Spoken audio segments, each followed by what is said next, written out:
When Donald Trump makes waves in the U.S., the ripples are felt across the Atlantic. But in 2025, it's more than just ripples. It's a full-blown diplomatic tide shift. Several European countries are quietly, and some not so quietly, turning their backs on the former U.S. president and his political comeback tour. From snubbed invitations to icy press conferences, the message is clear. Not everyone in Europe is eager for round two of Trump diplomacy. Some leaders fear a repeat of the chaos, while others are building new alliances that leave Washington out of the loop. Today on Globe Discoveries, we're counting down 10 European countries that are distancing themselves from Donald Trump in 2025.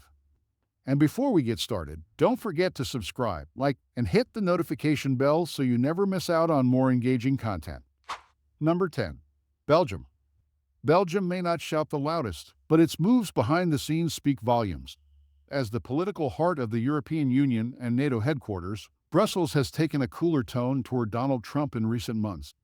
European diplomats based in the city have reportedly grown wary of Trump's fiery anti-globalist rhetoric. Back in 2018, Trump's criticism of NATO spending sparked backlash, and Belgian officials haven't forgotten. In 2025, they're pushing for stronger European-led defense initiatives that reduce reliance on unpredictable American leadership. Belgium's recent cooperation with France and Germany on joint EU military strategies shows just how serious they are. Belgium is also aligning itself more closely with European economic unity rather than transatlantic deals. With Trump threatening tariffs on European autos again, trade talks have hit a wall in Belgium. Home to key automotive plants isn't taking it lightly. Their economy is too interconnected with the EU to tolerate Trump's protectionist tactics. Behind closed doors, Belgian politicians have expressed concerns about Trump's stance on Ukraine and NATO's eastern flank. The fear is that a second Trump term could erode America's commitment to collective defense. As a result, Belgium is doubling down on Europe-first diplomacy, and Trump isn't invited to the table. While not openly confrontational, Belgium's quiet shift reflects a broader European unease. The trust isn't what it once was, and unless Trump changes his tune, it may never return to what it was before. In a city that symbolizes European unity, the Trump agenda is starting to feel very out of place. Number 9. Germany. Germany has always been a cornerstone of the transatlantic alliance, but with Trump back in the spotlight, Berlin is bracing for another rocky ride. In 2025, German officials have taken a visibly colder approach toward Trump's foreign policy revival. From defense spending clashes to climate disagreements, tensions are quietly rising. Chancellor Olaf Scholz and his cabinet have doubled down on EU-led defense planning, signaling a shift away from over-reliance on Washington. Trump's past threats to pull troops out of Germany and his renewed questioning of NATO's value have left a bitter taste. Berlin is now investing heavily in its military, but not out of loyalty, it's about independence. The differences go beyond defense. Germany remains committed to climate goals and multilateralism, two pillars Trump often dismisses as globalist nonsense. This ideological gulf has widened in 2025, with Berlin positioning itself as a voice of stable, liberal democracy in contrast to Trump-style populism. Public opinion matters too. Recent polling in Germany shows Trump's approval at rock-bottom levels, with more than 70% of Germans saying they distrust his leadership. Politicians are taking note, and few want to be seen shaking hands with someone their constituents view as a destabilizing force. The message from Berlin is unmistakable. Germany is still an ally of the U.S., but not of Trump. It's a distinction that German leaders are making crystal clear as they reimagine Europe's role in a post-Trump world.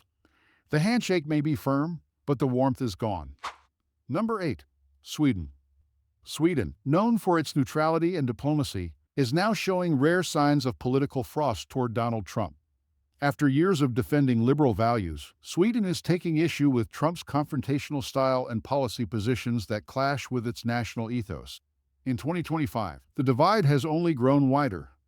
Sweden's leaders have been vocal in pushing back against Trump's statements on NATO, especially after he suggested not defending non-paying members.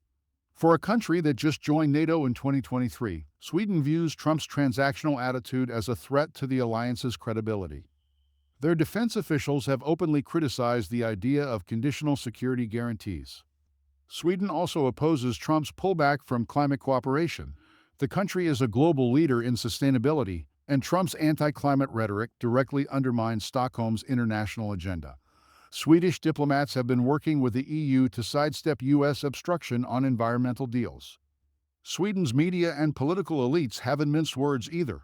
Several high-profile officials have warned that Trump's return could fracture Western unity and embolden authoritarian regimes. The sentiment is increasingly shared across party lines, as Sweden leans more into EU partnerships and distances itself from Trump's America. Though diplomatic ties remain intact, the tone has shifted.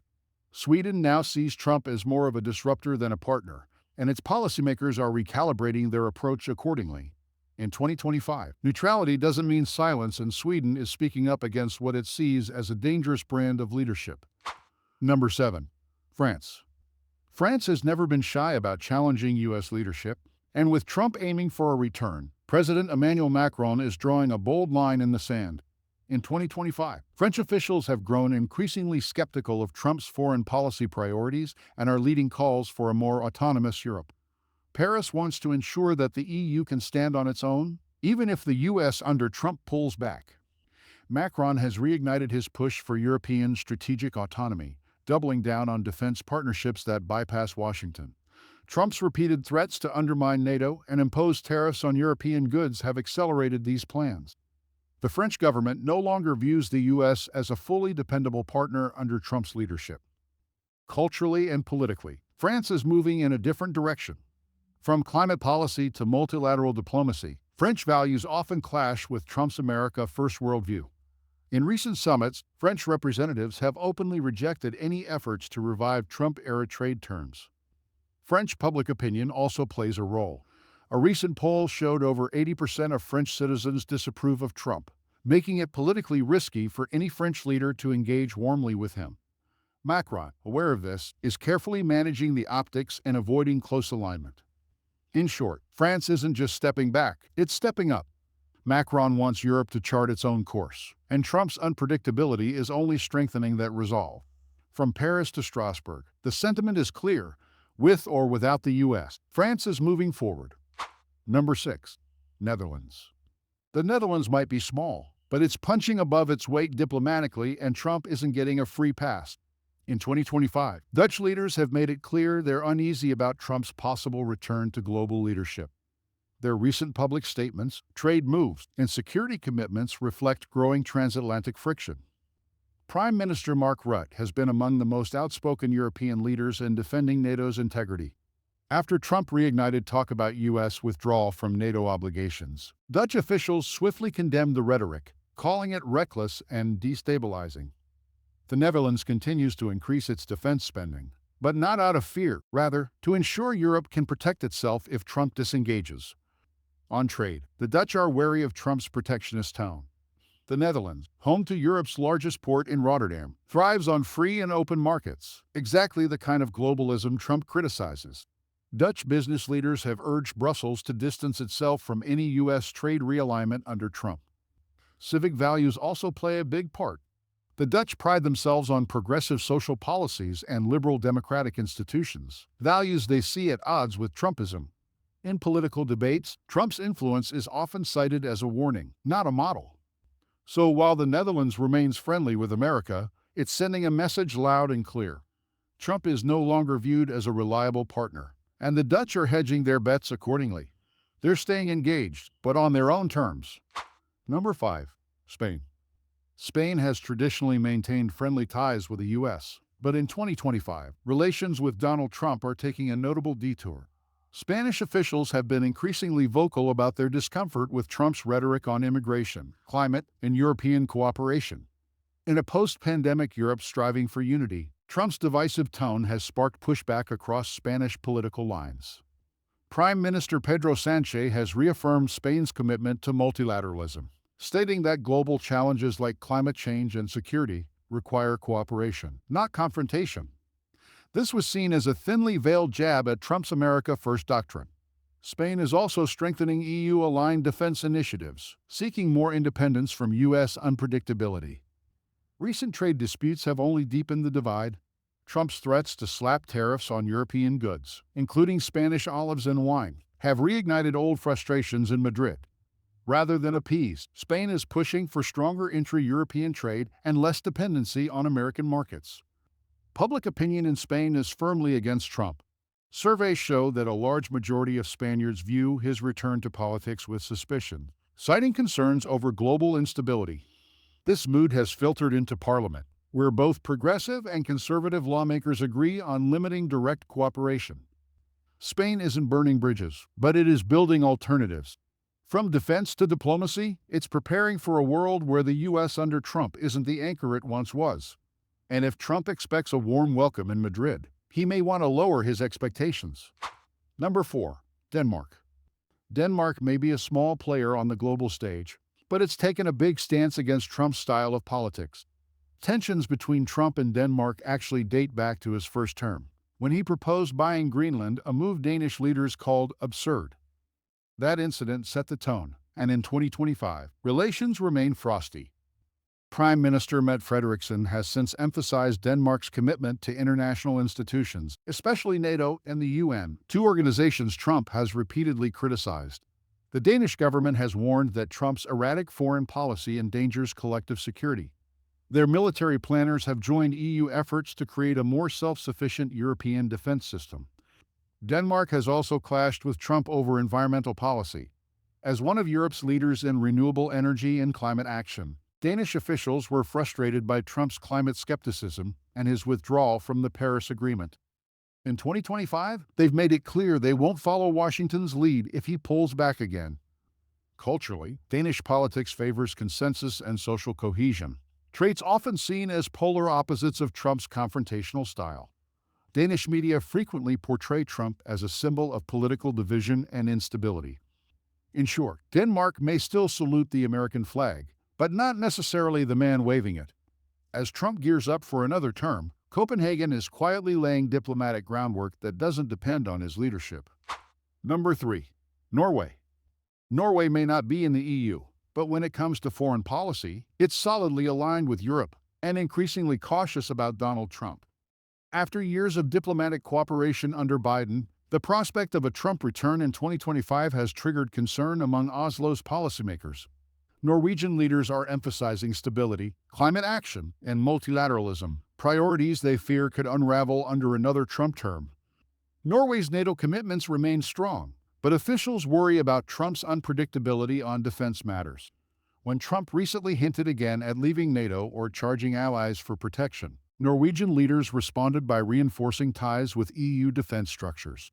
They've also increased defense spending not to appease Trump, but to prepare for a less reliable U.S. presence. Environmental issues are another area of friction. Norway is a global voice on climate and energy reform, and Trump's dismissal of environmental agreements threatens decades of work. Norwegian diplomats have doubled down on regional pacts and green energy alliances that purposely exclude U.S. influence under Trump.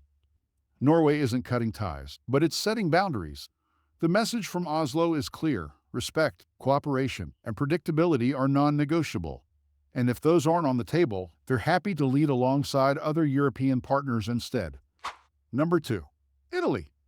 Italy has had a complex relationship with Trump, but in 2025, the winds have clearly shifted. While past right-wing governments admired Trump's populist style, current Italian leaders are distancing themselves as U.S.-EU friction grows. Prime Minister Giorgia Meloni, once seen as ideologically aligned, is now walking a careful diplomatic tightrope. Trump's recent criticisms of the EU and flirtations with trade wars have put Rome in a tough spot. Italy depends heavily on EU cohesion and transatlantic trade, and Trump's bombastic rhetoric threatens both. Italian business leaders have warned that renewed tariffs or U.S. isolationism could severely harm exports and investor confidence. Italy is also wary of Trump's stance on Ukraine. While Rome supports peace, it remains committed to defending European security, and Trump's wavering on NATO defense pledges has drawn quiet frustration in Rome. Italian defense officials are now working more closely with France and Germany on contingency planning. For Italy, this is a moment of strategic clarity. The Atlantic alliance still matters, but blind loyalty to Trump doesn't. And if push comes to shove, Rome is showing it's ready to put Europe first. Number 1. United Kingdom. It may come as a surprise, but the United Kingdom, once considered Trump's closest ally in Europe, is leading the charge in cooling ties. In 2025, political winds in London have shifted, And the British government is keeping a calculated distance from the former U.S. president. Prime Minister Rishi Sunak and his cabinet are avoiding photo ops and soft diplomacy, signaling a strategic retreat from Trump-era alignment. The turning point came as Trump reignited talk of undermining NATO and challenging multilateral trade deals. The UK, trying to rebuild post-Brexit ties with the EU and maintain stability, now sees Trump's rhetoric as a risk to both security and commerce. On the world stage, Britain is now positioning itself as a reliable middle power voice for stability, one that won't get caught in ideological theatrics.